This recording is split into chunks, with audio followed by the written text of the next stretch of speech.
Welcome to Gani studies online daily test. మనకు రేపు అనగా సోమవారం నుండి మన గణి స్టడీస్లో స్కూల్ అసిస్టెంట్ సోషల్ వారికి డైలీ ఆన్లైన్ టెస్ట్ అనేది నిర్వహించడం జరుగుతుంది. ఇది వినూత్నమైనటువంటి విధానంతో వస్తుంది. మన యొక్క గణి స్టడీస్లో ఉన్నటువంటి స్కూల్ అసిస్టెంట్ సోషల్ వారికి ఉన్నటువంటి డైలీ టెస్ట్ సిరీస్లో ఏ తరహా ప్రశ్నలు ఉండబోతాయి అని అంటే, ఈ క్రింది వానిలో సరైన జత ఏది, ఈ క్రింది వాళ్ళు సరికాని వాక్యం ఏది, ఈ క్రింది వాళ్ళు సరైన వాక్యం ఏది, ఈ క్రింది వాక్యాన్ని ఓకేనా జతపరచం అంటే ఈ తరహాలోనే మొత్తం కంటెంట్ తరహా ప్రశ్నలనే మీకు వస్తాయి.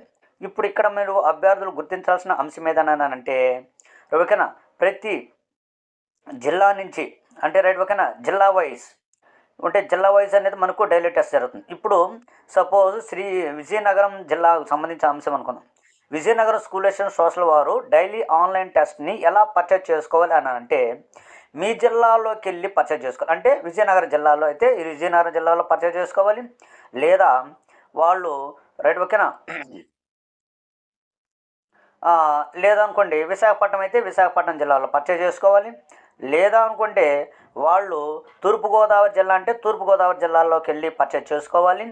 మరియు అదేవిధంగా వాళ్ళది రైట్ ఓకేనా పశ్చిమ గోదావరి జిల్లా అనుకోండి, పశ్చిమ గోదావరి జిల్లాలోకి వెళ్ళి ఆ ఫోల్డర్ పైన బై నౌ అని ఉంటుంది, అక్కడ వెళ్ళి మీరు పర్చేసింగ్ చేసుకోవాల్సి వస్తుందన్నమాట. అన్ని జిల్లాలు ఈ విధంగా ఏ జిల్లాలకు సంబంధించినటువంటి స్కూల్ అసిస్టెంట్ వారు ఆ జిల్లాలోకి వెళ్ళి కొనుగోలు చేసుకోవడం అనేది జరుగుతుందన్నమాట. అంటే కృష్ణా జిల్లాలో అయితే కృష్ణా జిల్లా, మరి అదేవిధంగా మనం చూసినట్లయితే రైట్ ఓకేనా ప్రకాశం జిల్లా అయితే ప్రకాశం జిల్లా, అన్ని జిల్లాలు రైట్ ఓకేనా గుంటూరు జిల్లా అయితే గుంటూరు జిల్లా వాళ్ళు, మరి అదేవిధంగా మనం చూసినట్లయితే నెల్లూరు జిల్లా అభ్యర్థులు అయితే నెల్లూరు జిల్లా స్కూల్ అసిస్టెంట్ వారు, అదేవిధంగా మనకు వైఎస్ఆర్ కడప అయితే వైఎస్ఆర్ కడప జిల్లా వారు, అదేవిధంగా మనం చూసినట్లయితే కర్నూలు జిల్లా అభ్యర్థులు అయితే కర్నూలు జిల్లాలో వెళ్ళి పర్చేజ్ చేయాలి.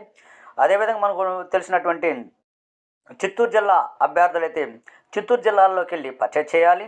మరి అదేవిధంగా మనకు అనంతపురం అభ్యర్థులు అయితే అనంతపురం జిల్లాలోకి వెళ్ళి పర్చేజ్ చేయాలన్నమాట. ఇవి అన్ని జిల్లాలకు సంబంధించినటువంటి ఇవి ఫోల్డర్స్ అనే విషయాన్ని మనం గుర్తుంచుకోవాలి.